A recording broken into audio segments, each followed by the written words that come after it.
तापत्रे विनाशाय श्रीकृष्णाय वयं नमः। यं प्रव्रजन्तमनुपेतमपेतकृत्यं द्वैपायनो विरहकातरया जुहाव। पुत्रेति तन्मयतया तर्वोऽभिनेदोस्तं सर्वभूतहृदयं मुनिमानतोऽस्मि।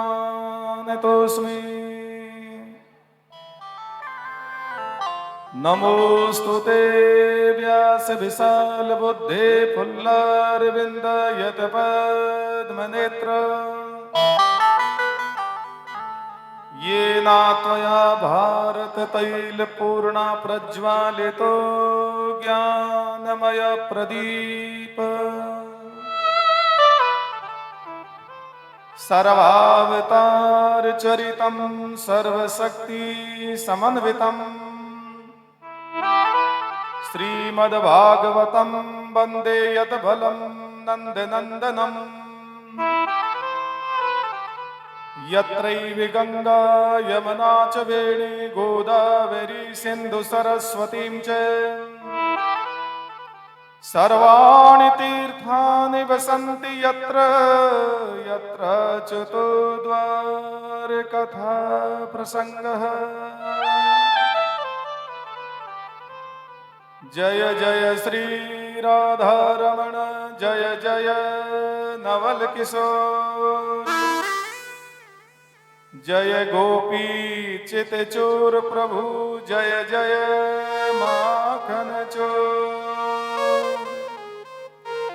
बोले बाल कृष्ण भगवान की जय। श्री सद्गुरुदेव जी महाराज की जय। जनता जनार्दन भगवान की जय। भारत माता की जय।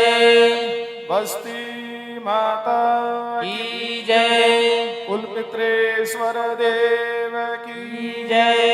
ओम नमः पार्वती पतये हर हर महादेव।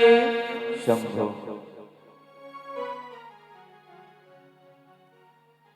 परम मंगलमय आनंद गंध परात परमेश्वर अकारण करोड़ों वृणाले भक्तवांछा कल्पतरो लीला पुरुषोत्तम भगवान श्याम सुंदर की साक्षात बांगवी मूर्ति श्रीमद् भागवत सप्ताह ज्ञान यज्ञ का आज तृतीय दिवस है। इसमें उपस्थित सभी विद्वज्जन प्रबुद्धजन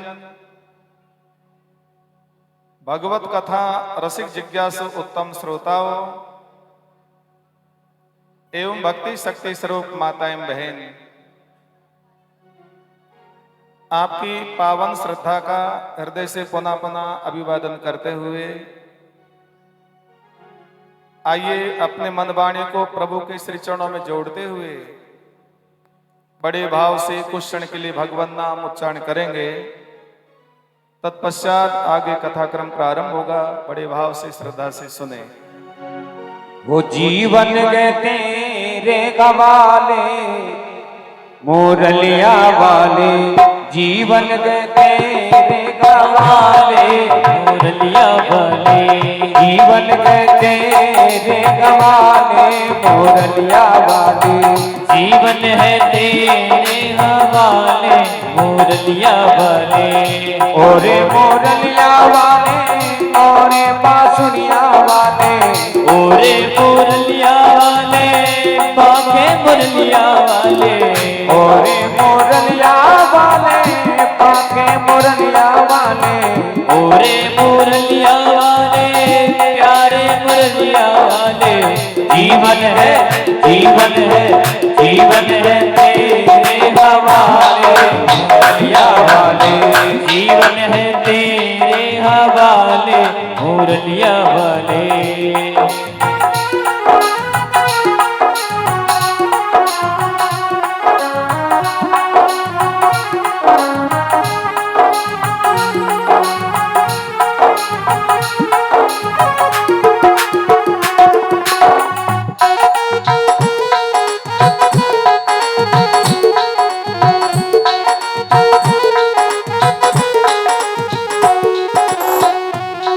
गो मुरली तेरे अधरों की, मैं हूँ मुरली तेरे अधरों की, मैं गो मुरली तेरे अधरों की कान्हा, मैं हूँ मुरली तेरे अधरों की। अब चाहे जैसे बजा ले मुरलिया वाले, अब चाहे जैसे बजा ले मुरलिया वाले, जीवन गए तेरे गवाले मुरलिया वाले, जीवन है तेरे हवाले मुरलिया वाले।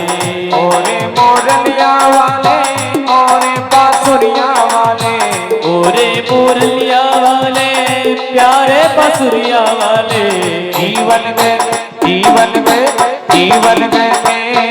गवाले मुरलिया वाले, जीवन है तेरे हवाले मुरलिया वाले।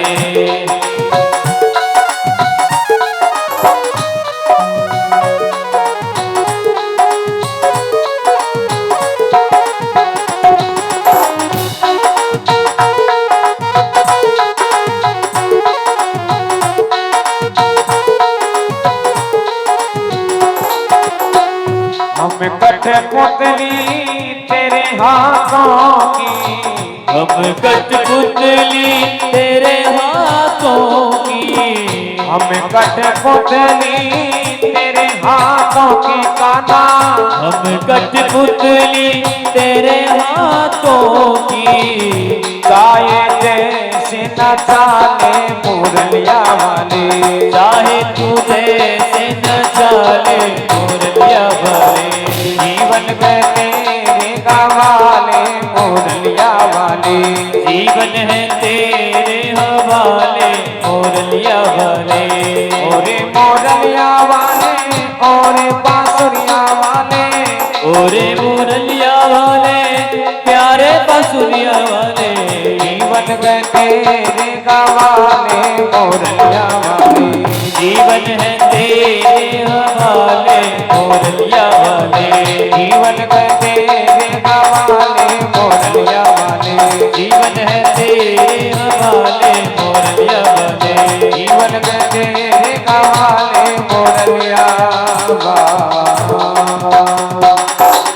बोलो गोविंद भगवान की जय जय जय श्री राधे श्याम। आइए शांत भाव से एकाग्र मन से भगवान की पावन मंगलमय कथा श्रद्धा से श्रवण करें। श्रीमद् भागवत सप्ताह ज्ञान यज्ञ में तीसरी स्कंद के अंतर्गत कल की कथा में आपने श्रवण किया। परम भागवत विदुर जी महाराज ने मैत्री स्वामी से हरिद्वार गंगा के किनारे और सृष्टि के विस्तार का क्रम की कथा पूछी। पिता में ब्रह्मा ने पहले मानसी सृष्टि की रचना की सनकादृश्यों को प्रकट किया। वन में तपस्या के लिए भेजा, लौट के आए नहीं। उसके बाद अपने शरीर के अलग अलग अंगों से 10 ऋषियों को उत्पन्न किया और वो भी तपस्या के लिए वन में चले गए, लौट के नहीं आए। पिता में ब्रह्मा ने मानवीय सृष्टि की रचना की, मैथुनी सृष्टि की रचना की, मनु और शत्रुपा को प्रकट किया और मनु और शत्रुपा को 3 आदेश दिए। पहला आदेश दिया, धर्म पूर्वक पृथ्वी के ऊपर शासन करो। दूसरा आदेश दिया, यज्ञों के द्वारा श्री हरि की आराधना करो। तीसरा आदेश दिया, गुणवती संतान उत्पन्न करके सृष्टि का विस्तार करो। तो मनु और शत्रुपा के 2 पुत्र और 3 बेटियों का जन्म हुआ। बड़े पुत्र का नाम है प्रियव्रत, छोटे का नाम है उत्तानपाद। 3 बेटियां हैं जिनका नाम है आकुति, देहूति और प्रसूति। अब मनु महाराज के सामने एक समस्या आई कि धरती माता हिरणाक्ष के पाप से भारित होकर के जल में अंतरित हो चुकी है। सभी देवताओं ने मिलकर के प्रार्थना की, ब्रह्मा ने भगवान का ध्यान किया और ब्रह्मा को छींक आई और नासिका के अग्रभाग से 12 तोक रूप में भगवान प्रकट हुए। बोले 12 नारायण भगवान की जय। और प्रभु ने 12 रूप धारण करके जैसे गर्जना की, रसातल से पृथ्वी को लाए, रास्ते में हिरणाक्ष मिला, दोनों में युद्ध हुआ और 12 नारायण प्रभु ने हिरणाक्ष को सदगति प्रदान की और जल के ऊपर धरती मां को पुनः स्थापित किया। ये सूत्रेणा मैत्रेय स्वामी ने पावन कथा विदुर जी को सुनाई। इधर परीक्षित महाराज ने निवेदन किया, गुरुदेव जी कपिल नारायण परमात्मा का प्राकट्य कब और कैसे हुआ, उनकी पावन कथा आप मुझे सुनाइए। प्रजा सृजेति भगवान कर्दमो ब्रह्मणोदिता सरस्वत्यां तपस्ते पे सहस्राणां समादस। जब पिता में ब्रह्मा ने कर्दम ऋषि को सृष्टि के विस्तार का आदेश जब दिया और पिता की आज्ञा में निहित रहते हुए कर्दम ऋषि ने सरस्वती नदी के किनारे हजारों वर्षों में पूर्ण होने वाले एक दिव्य तपस्या को प्रारंभ किया। मनश्चेन्द्रियम एकाग्रम परमम तपः, 5 ज्ञानेन्द्रियां और मन को समाहित करके तपस्या करते करते करते करते लंबा समय बीत हुआ और उस समय भगवान नारायण प्रकट हुए और उनकी कमजोरी कृष्णा को देख करके भगवान के नेत्र सजल हुए और भगवान नारायण के नेत्रों से अश्रु बिंदु जमीन पर गिरे, जिनका सुंदर सरोवर बना, जिनका नाम है बिंदु सरोवर। और प्रभु ने कर्दम ऋषि को दर्शन दिया, कहा कि मांगिए। कर्दम ऋषि ने कहा, भगवान अब मैं क्या मांगू, आपका मुझे दर्शन हो गया, मैं संसार की क्या कामना करूं। प्रभु ने कहा, नहीं नहीं, मेरा दर्शन अमोघ है, आप नहीं मांगोगे तब भी मैं आपको दूंगा। तो कर्दम ऋषि ने कहा कि पिता में ब्रह्मा का आदेश है कि सृष्टि का विस्तार करो, तो सृष्टि का विस्तार तभी संभव होगा जब मैं सदग्रस्त में प्रवेश करूंगा। तो प्रभु ने कहा कि व्यवस्था मैं पहले ही बना के आ चुका हूं। मनु महाराज की सुशील योग कन्या जिनका नाम है देहूति, और मनु और शत्रुपा अपनी बेटी देहूति को लेकर के परसों तुम्हारे यहाँ आएंगे और उनके साथ तुम्हारा विवाह होगा। अब कर्दम ऋषि ने कहा कि प्रभु सारी व्यवस्था आपने बना दी है, तो एक निवेदन है कि सदग्रस्त में मैं चला तो जाऊंगा, किंतु आप जैसा मुझे पुत्र चाहिए। प्रभु ने कहा, सृष्टि में मैं अकेला हूं, चलो मैं आपको वचन देता हूं कि तुम्हारे घर बेटा बन करके आऊंगा, समय के इंतजार करिए। अब भगवान अंतर्ध्यान हुए और परसों का दिन आया और भगवान की प्रेरणा से प्रेरित होकर के मनु और शत्रुपा अपनी सुशील योग कन्या देहूति को रथ में बैठा करके कर्दम ऋषि के आश्रम की ओर प्रस्थान किया। देखिए, जो पहले का समय था वो आज भी है। तीनों का अलग अलग भाव है। पिता चाहता है, माँ क्या चाहती है और बेटी क्या चाहती है। प्रत्येक पिता चाहता है कि मेरी बेटी को मिलने वाला पति पढ़ा लिखा विद्वान हो। पहले के पिता चाहते थे, आज के पिता भी यही चाहते हैं। और प्रत्येक माता चाहती है कि मेरी बेटी को मिलने वाला पति धनवान पैसे वाला हो, मेरी बेटी चैन से रहे। और कन्या चाहती है कि मुझे मिलने वाला पति सुंदर रूपवान हो, खूबसूरत हो। पिता श्रुतम, माता वित्तम, कन्या रूपम, ये तीनों गुणों में श्रेष्ठ है, संपन्न है कर्दम ऋषि। मनु शत्रुपा अपने बेटों को लेकर के कर्दम ऋषि के आश्रम में आए। कर्दम ऋषि के आश्रम में जैसे पदार्पण हुआ, उन्होंने अगवानी की, स्वागत सम्मान किया, 3 आसन बिछा दिए। मनु महाराज और शत्रुपा आसन पर विराजमान हुए। अब देहूति ने विचार किया कि मेरे माता पिता ऋषि की सेवा में मुझे सौंपने के लिए आए हैं और ये मेरे पति होने वाले हैं, तो नारी का धर्म है कि पति के सामने ऊंचे आसन पर नहीं बैठना चाहिए और आज्ञा का उल्लंघन भी नहीं होना चाहिए। तो उन्होंने क्या किया कि अपना दाहिना हाथ आसन के ऊपर रख करके जमीन पर बैठ जाती है। इससे सिद्धांत मिला, भाव प्रकट हुआ कि आपका आदेश शिरोधार्य है, मुझे मंजूर है, किंतु मैं आपके सामने ऊंचे आसन पर नहीं बैठूंगी, इसलिए जमीन पर बैठ गई। तो देहूति के अंदर ऐसी शालीनता, ऐसी पावन भावनाओं को देखा और कर्दम ऋषि बड़े प्रसन्न हुए और मनु महाराज ने अपने भावों को प्रकट किया। तो कर्दम ऋषि ने कहा कि महाराज, आपकी पुत्री के साथ विवाह तो मैं कर लूंगा, किंतु एक शर्त है, मैं तभी तक सदग्रस्त में रहूंगा जब तक एक बेटा होगा और एक पुत्र का जन्म होते ही मैं संन्यास लेके वन में चला जाऊंगा। तो मनु महाराज ने सारी शर्तों को स्वीकार करके वैदिक विधान अनुसार अपनी बेटी देवहूति का विवाह कर्दम ऋषि के साथ संपन्न किया और भेंट पूजा उपहार दे करके, कन्यादान करके, पाणिग्रहण संस्कार के उपरांत और महाराज महारानी को साथ लेकर के ब्रह्मावर्त की जो राजधानी है बरिष्मती, वहां वापस लौट के चले गए और वहां कुशा का आसन बनाया। आसन पर विराजमान हुए और उन्होंने ध्यान लगाया। ध्यान में जो जो अनुभव हुआ उसको लिखना प्रारंभ किया, जिसका एक सुंदर ग्रंथ तैयार हुआ जिसका नाम है मनुस्मृति।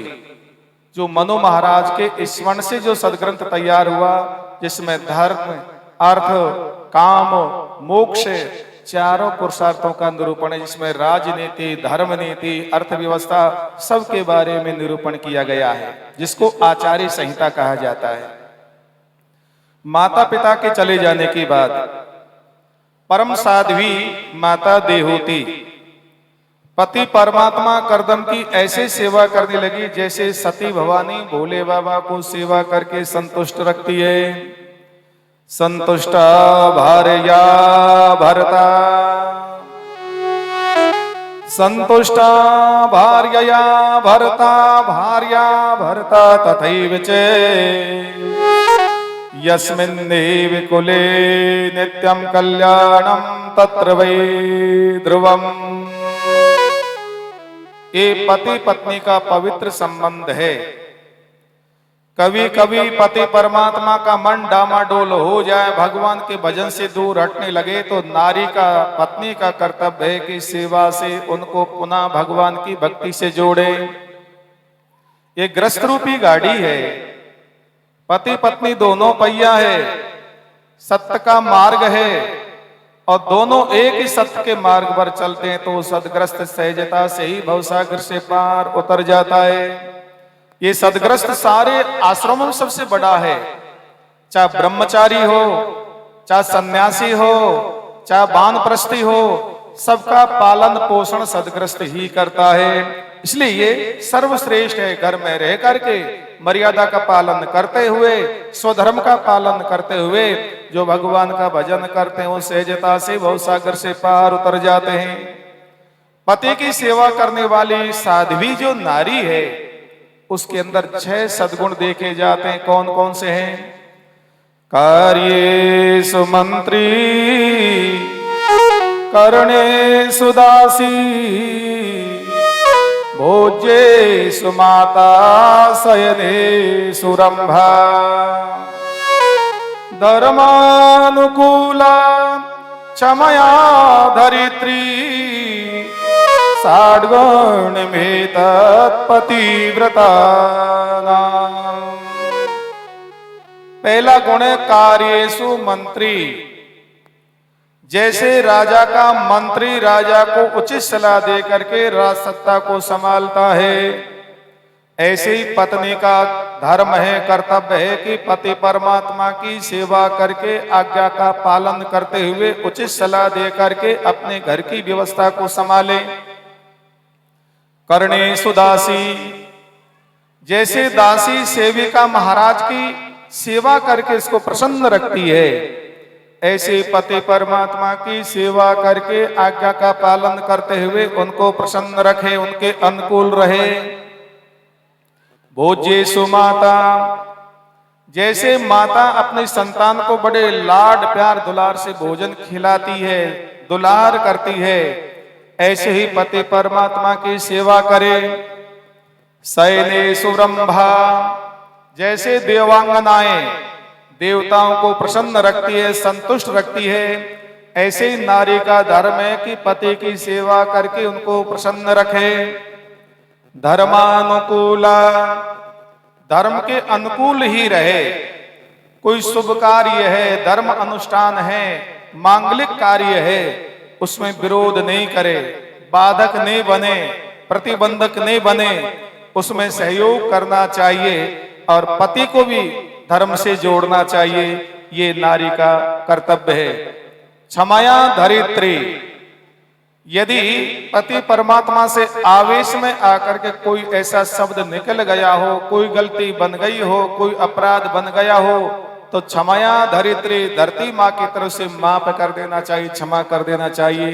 ये 6 सद्गुण जिसके अंदर होते हैं उन्हें परम साध्वी, पतिव्रत धर्म का पालन करने वाली नारी कही जाती है।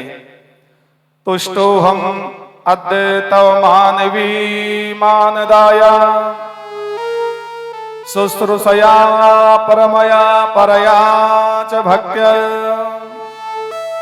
यो देहि नामयमतीव सुहृत् स्वदेहो नावेक्षिता क्षमित्न समुचिता क्षपितुम मदर्थे। कर्दम ऋषि देवहूति की सेवा से प्रसन्न हुए और कहने लगे, हे मनुपुत्री, तुमने मेरा बड़ा आदर किया है, तुम्हारी उत्तम सेवा और परम भक्ति से मैं बहुत प्रसन्न हूं, संतुष्ट हूं। सारे देहधारी शरीरधारी को अपना शरीर बड़ा प्रिय होता है, किंतु शरीर की परवाह न करके सर्दी गर्मी भूख प्यास सबको आपने सहन करके और मुझे प्रसन्न किया। मांगिए, क्या तुम्हारी इच्छा है? तो देवहूति के मन में भाव आया, राजघराने में जन्म मिला, महलों में पालन पोषण हुआ, सब प्रकार के अमन चैन सुख देखे, और ऋषि के यहाँ जंगल में रहना पड़ रहा है। कृष्ण कमजोर शरीर हो गया है और सुंदर रूपवान मुझे मेरा पति मिलना चाहिए, ऐसा मन का भाव अपने योग बल से कर्दम ऋषि ने जान लिया। कहा, देवी चिंता न करिए, चलो बिंदु सरोवर में स्नान करेंगे। और देवहूति को साथ लेकर के कर्दम ऋषि उसी सरोवर में गए जो भगवान के नेत्रों से जो अश्रु बिंदु गिरे जिनसे बना सरोवर, उसमें जाके स्नान किया। प्रियाया प्रिय मन विच्छन कर्दम योगिमा स्थितः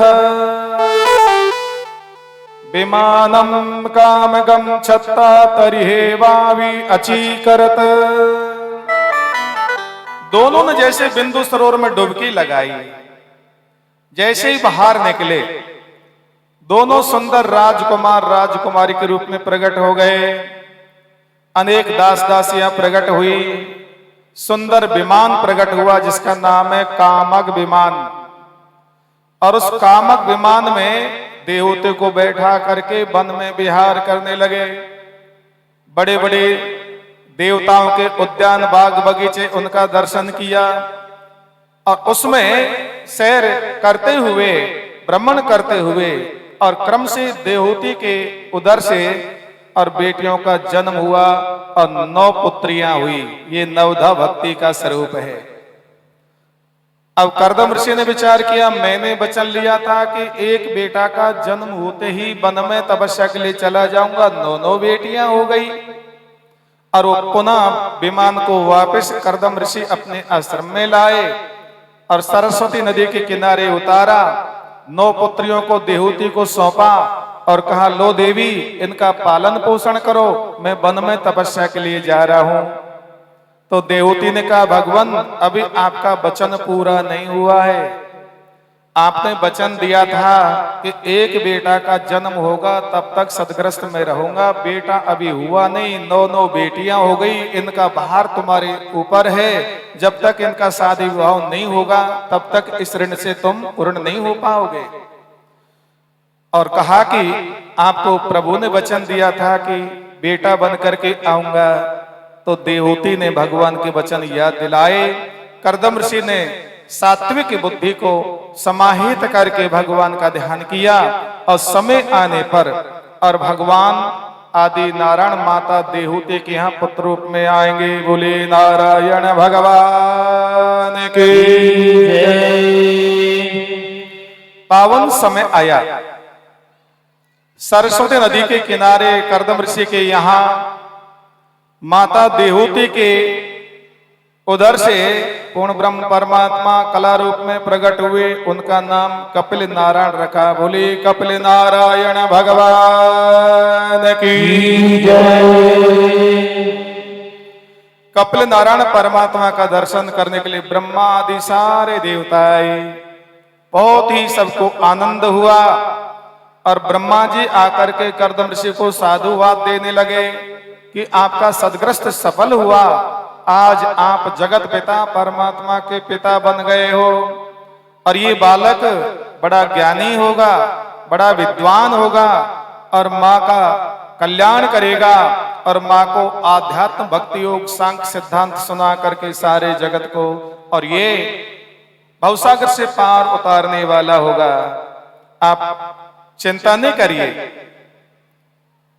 कर्दम ऋषि कहने लगे, पिता मैं स्वयं प्रभु मेरे यहाँ पुत्र बन करके आए तो इससे बड़ा मेरा सौभाग्य और क्या होगा, किंतु मेरे मन में एक चिंता है। ब्रह्मा ने का क्या चिंता है कि मेरी 9 बेटियां हैं और विवाह योग हो चुकी है। ब्रह्मा ने का चिंता नहीं करिए, मेरे साथ बिना बुलाए बिना न्योता दिए 9 ऋषि आए हुए हैं और तुम्हारी पुत्रियों के स्वभाव के अनुसार 9 ऋषियों के साथ विवाह कर दीजिए।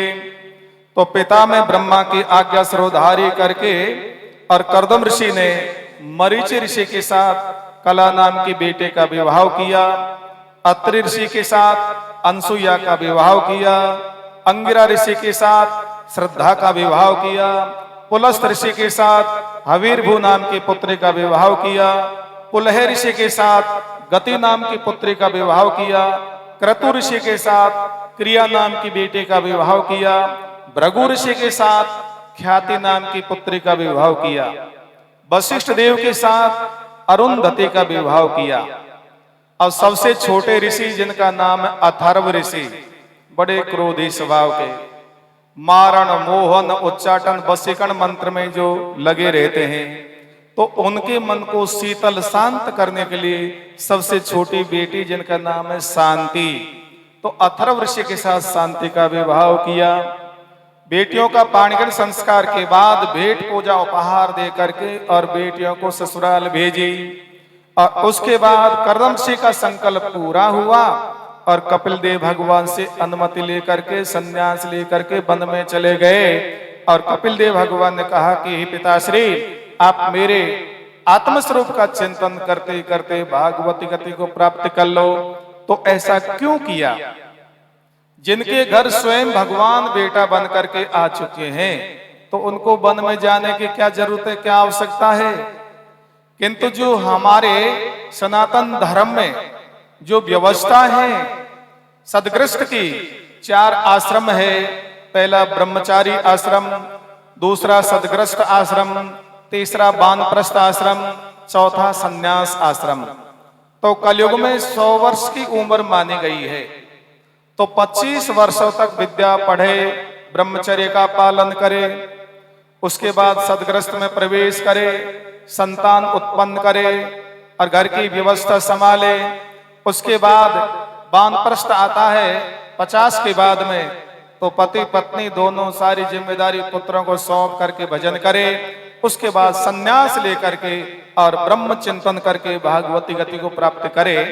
तो जैसे ही चौथापन आया तो कर्दम ऋषि सारी जिम्मेदारियों को से रहित होकर के और वन में जाके श्रीमद् भागवत का ध्यान करते हुए, चिंतन करते हुए, पठन करते हुए और आत्मा परमात्मा का अवेदात्मक चिंतन करते करते करते करते और भागवती गति को पा लिया। बोले भागवत भगवान की जय।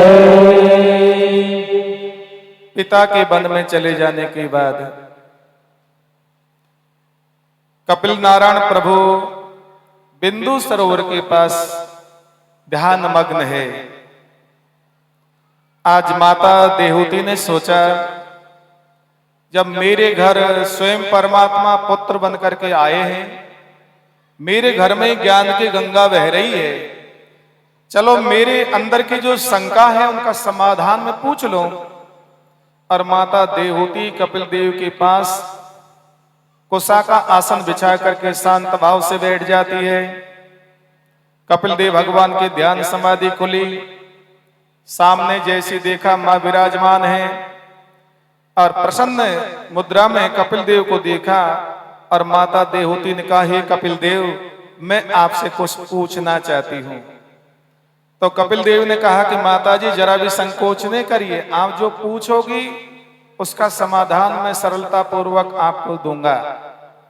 तो माता ने कितना सुंदर प्रश्न किया, हे कपिल देव, ऐसा आनंद है कि नहीं जो सदैव रहने वाला है,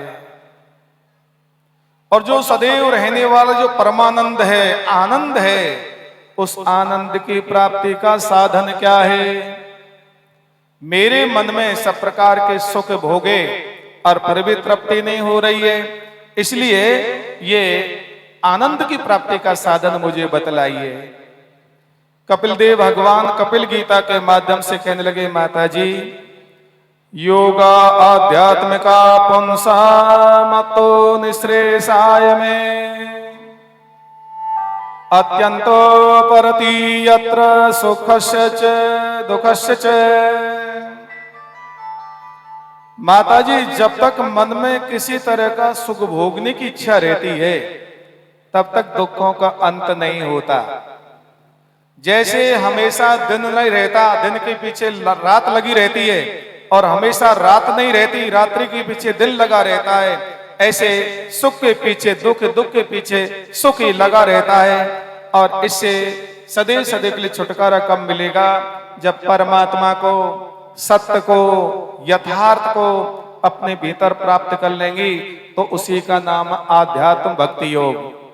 तो माता जी, जो मेरे परमहंस संत है, जो मेरे विरक्त संत वैष्णव जन हैं, उनका संग करिए, उनकी सेवा करिए, उनके संग से तुम्हें मेरी पावन कथा सुनने को मिलेगी। और कथा से मन धीरे धीरे धीरे धीरे संसार से हट करके मुझ परमात्मा के प्रति वो लगेगा, और जब परमात्मा के प्रति मन लगने लगेगा तो हृदय में ही प्रेमानंद की अनुभूति हो जाएगी। सतां प्रसंगान् मम वीर्य संविदो भवन्ति हृतकर्ण रसायना कथा अजोषणादा स्वपवर्ग वर्तमनि श्रद्धारते भक्तिरनो क्रमिष्यति। हे माता जी, संत महापुरुषों के संग से और मेरे पराक्रमों का यथार्थ कराने वाली, हृदय को और मन को, कानों को प्रिय लगने वाली और प्यारी प्यारी कथा आपको सुनने को मिलेगी। और उस कथा को सुनते सुनते शीघ्र ही मोक्ष मार्ग में श्रद्धा और प्रेम और भक्ति क्रम से इनका विकास होगा। और इस प्रकार प्रकृति के गुणों से उत्पन्न हुए शब्द रूप रस गंध आदि विषयों का त्याग करने से, वैराग युक्त ज्ञान से और योग से और मेरे प्रति की हुई सुदृढ़ भक्ति से मनुष्य मुझ अपने अंतर आत्मा को इस शरीर में ही प्राप्त कर लेता है। जिसको बाहर खोज रहा है वो अंदर ही मिल जाता है। एतावानेव लोकेस्मिन् एतावानेव लोकेस्मिन् पुंसां निःश्रेषयोदया तीव्रेण भक्ति योगेन मनो मयि अर्पितं स्तरम्। ए माता जी, संसार में मनुष्य के लिए सबसे बड़ी कल्याण की प्राप्ति यही है कि उसका चित्त, उसका मन और तीव्र भक्ति योग के द्वारा मुझ में लगकर स्थिर हो जाए और मुझ परमात्मा के प्रति स्वाभाविक जो प्रवृत्ति हो जाती वही अहेतु की भक्ति मानी गई है। ये मुक्ति से भी बढ़कर है, क्योंकि जैसे भोजन प्रसादी लेते हैं और हमारे अंदर उदर में जो जठराग्नि है वो जठराग्नि खाए हुए अन्न को पचा करके रस बना देती है, उसी प्रकार से जन्म जन्म का जो कर्म संस्कार हृदय में है और ये भगवान की साधना, ये परमात्मा की भक्ति सारे संस्कारों को जला के भस्म में कर देती है। जब ही नाम हृदय धर्यो, जब ही नाम हृदय धर्यो भयो पाप को नाश, जो चिनगारी आग की परे पुराने घास। जैसे पुराने घास के ऊपर और अग्नि की चिनगारी डालते ही जल करके भस्मसात हो जाता, ऐसे ही 3 प्रकार के कर्म है। क्रियमाण कर्म जो वर्तमान समय में अच्छे बुरे हमसे बन रहे हैं वो सुधर जाते हैं। संचित कर्म ज्ञान से जल जाते हैं। प्रारब्ध कर्म शेष रहेगा जब तक शरीर चलेगा और जीते जी, और ज्ञान जब हो जाता है तो भागवती गति को प्राप्त कर लेता है। और माता जी, जो मानव शरीर को पा करके जो शरीर में जो आसक्त हो जाता है, घर परिवार में आसक्त हो जाता है, संसार की भोगों में जो आसक्त हो जाता है, उसकी अधोगति हो जाती है। कैसे? शास्त्र के प्रमाण अनुसार कपिल देव भगवान कपिल गीता के माध्यम से कहने लगे कि माता जी, कर्मणा दैवनेत्रेण, कर्मणा दैवनेत्रेण जंतु देहोपपत्तये, स्त्रिया प्रविष्ट उदरम पुंसो रेता कणाश्रयः। ये जीवात्मा इस शरीर से निकल करके उदान वायु के ऊपर बैठ करके वासना के अनुसार ये आकाश में भ्रमण करता है। आकाश से वायु में चला जाता है, वायु से बादलों में चला जाता है, बादलों में जल की बूंद के साथ पुनः धरती पर आ जाता है, और धरती पर आके जिस शरीर में इसको जाना होता है वही रूप को धारण कर लेता है। पक्षी बनना है, फल में प्रवेश कर जाता है। पशु बनना है, घास में प्रवेश कर जाता है। मनुष्य बनना है, अन्न में प्रवेश कर जाता है। और जब अन्न जल को पाते हैं और माता पिता के सहयोग से, और ये जीवात्मा मां के उदर में प्रवेश करता है, एक रात्रि में कलल जैसी स्थिति बनती है। 5 रात्रि में बुदबुदे के समान हो जाता है शरीर का आकार, और मां के उदर में 10 दिन में बेर का आकार ये शरीर पिंड बन जाता है। 1 महीने में इस पिंड में से सिर बनता है। 2 महीने में हाथ पांव आदि अंग बनते हैं। 3 महीने में नख, रोम, हड्डी, चर्म, स्त्री पुरुष का भेद बनता है। 4 महीने में मांस आदि 7 धातुएं शरीर में बनती है। 5वें महीने में और इसको मां के पेट में भूख प्यास लगती है। मां भोजन अन्न जल सेवन करती है, उसका जो रस बनता है तो नाल के माध्यम से और इस भ्रूण का, इस शरीर का पोषण होता है। छठे महीने में एक कोमल सी झिल्ली से आवृत हो जाता, लिपट जाता है मां के उदर में। सातवां महीना जब आता है, ऊपर को पैर और नीचे को सिर औंधा झूलना प्रारंभ हो जाता है और इसको सैकड़ों जन्मों की याद आती है और परमात्मा से प्रार्थना करता, गोविंद अब की बार दया करो, अब की बार मेहरबानी करो, मुझे इस दुख से, कष्ट से बाहर निकाल दो। क्योंकि जब मां के उदर में रहता है तो दुर्हृदा माता बहन होती हैं, उनको ज्यादा चटपटा खाने की बड़ी इच्छा होती है, ठंडा गर्म खाने की इच्छा होती है, तो कोमल वायु और वो त्वचा उससे बड़ी पीड़ा प्राप्त करती है, बड़ी दुखी होता है और भगवान से प्रार्थना करता है, गोविंद अब की बार मेहरबानी करो, मुझे निकाल दो। बहुत बहुत माता बहनों को तो ऐसी आदत पड़ती है कि चूल्हे की मिट्टी खा जाती है, कोयला खा जाती है, ठीकरेन को खा जाती है और कहती है कि मेरे ऐसा बेटा हो, कैसा चंद्रमा का सा टुकड़ा, गोकुण जैसा ज्ञानी, गणेश जैसा तेजस्वी कहां से होगा? क्योंकि कंकड़ पत्थर खा करके उसको हमने गर्भ में ही और मंद बुद्धि बना दिया, रोगी बना दिया। जन्म हुआ, पीलिया रोग हो गया, असाध्य बीमारी लेके आया। क्यों? कि माताओं ने अपने संयम का पालन नहीं किया, भगवान का भजन नहीं किया, सतोगुण भोजन प्रसादी नहीं पाया, तो ये फल संतान के ऊपर भोगना पड़ता, मिलता है। तो जीवात्मा कैसे प्रार्थना करता, आइए भजन के माध्यम से सुने। ओ एक बार जन्म देवो भगवान, मनुष्य को फेर हट के। एक बार जन्म देवो भगवान, मनुष्य को फेर हट के।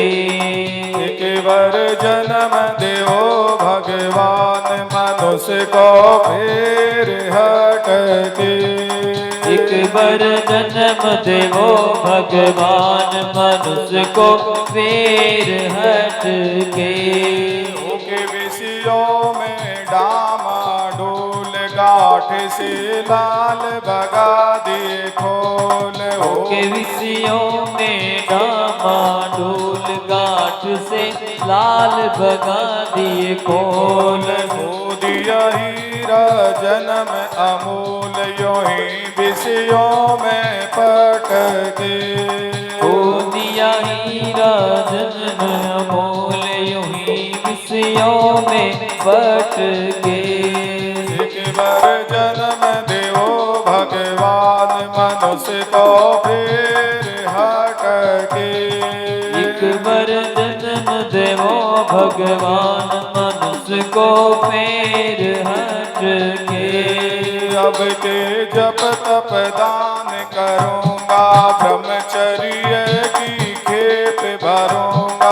अब के जप तप दान करूंगा, ब्रह्मचर्य की खेप भरूंगा।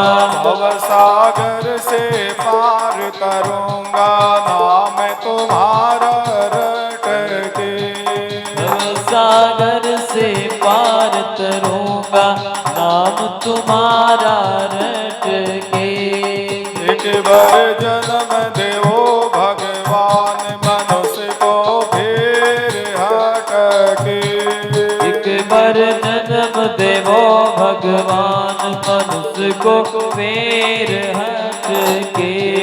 त्यागों सब इंद्रिन के भोग, मिटाऊं जन्म मरण के रोग। त्यागूं सब इंद्रिय के भोग, मिटाऊं जन्म मरण के रोग। लूंगा बालापन से योग, करूंगा साधन डट के।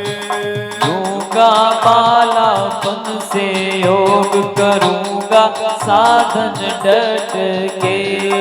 एक बार जन्म देवो भगवान, मनुष्य को फेर हट के। एक बार जन्म देवो भगवान, मनुष्य को फेर हट के। त्याग के काम क्रोध और मान धरूं गंगा के किनारे ध्यान त्याग के काम क्रोध और मान धरूं गंगा के किनारे ध्यान देंगे ओंकारानंद ज्ञान खुलेंगे नेत्र घट के देंगे ओंकारानंद ज्ञान खोलेंगे नेत्र घट के केवर जन्म देवो भगवान मनुष्य को फिर हट के एक बार जन्म देवो भगवान मनुष्य को फेर हट के ये जीवात्मा माँ के उदर में 7वें महीने की जब उम्र होती अवस्था होती औंधा झूलता हुआ कौल करार करता जो आप हम सब कौल करार करके आए हैं मैं दान करूंगा पूजा पाठ करूंगा सत्संग सुनूंगा वयोवृद्धों की सेवा करूंगा और शुभ कार्य करूंगा किंतु जैसे ही समय पूरा हुआ 9 मास पूरे हुए और प्रसूति हवा ढकेल करके माँ के उदर से बाहर निकाल देती है 280 दिन पूर्ण होते ही जब बालक प्रकट होता है जन्म लेता है तो जच्चा और बच्चा दोनों ही बेहोश हो जाते मूर्छित हो जाते बड़ी पीड़ा होती बड़ी वेदना होती है शास्त्रों प्रमाण आता है कि 1000 बिच्छू एक साथ डंक लगाने पर जो पीड़ा होती वेदना होती है इतना जच्चा और बच्चा जन्म देने वाली माँ और लेने वाली संतान को कष्ट मिलता है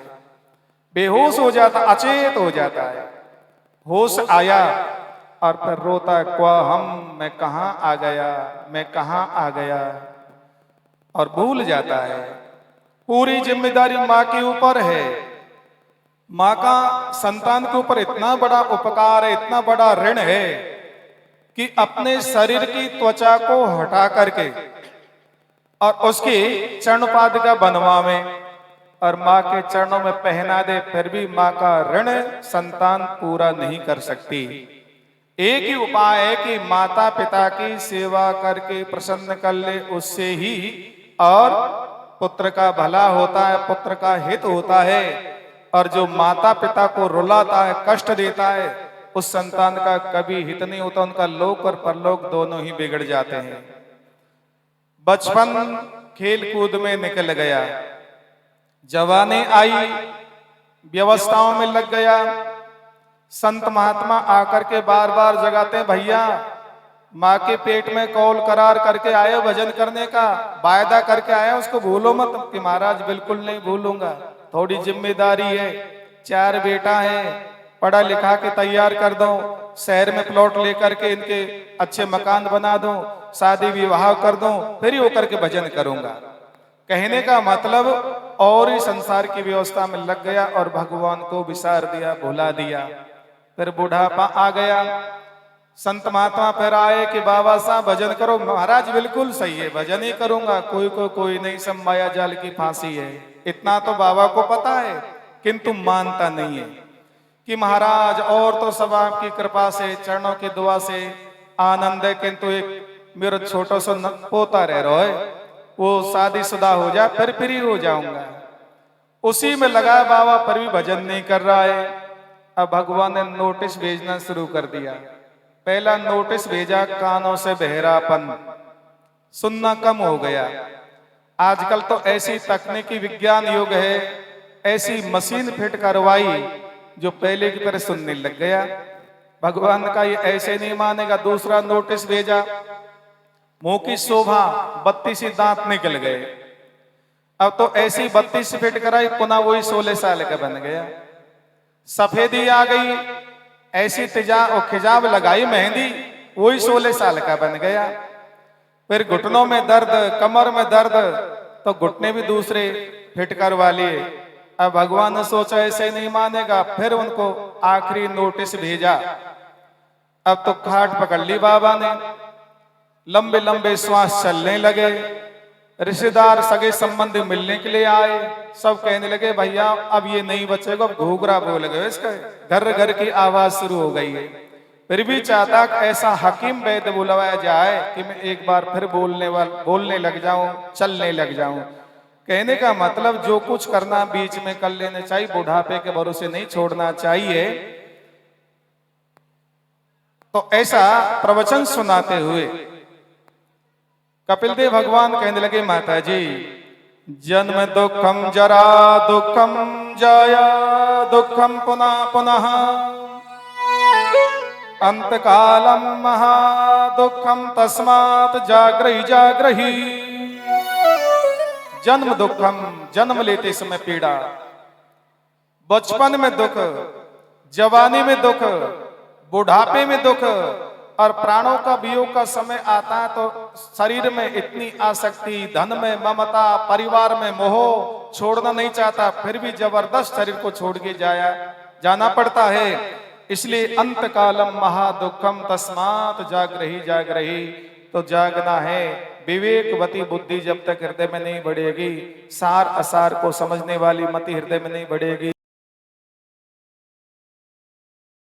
आध्यात्म भक्ति योग और संघ सिद्धांत का उपदेश लेकर के और कपिल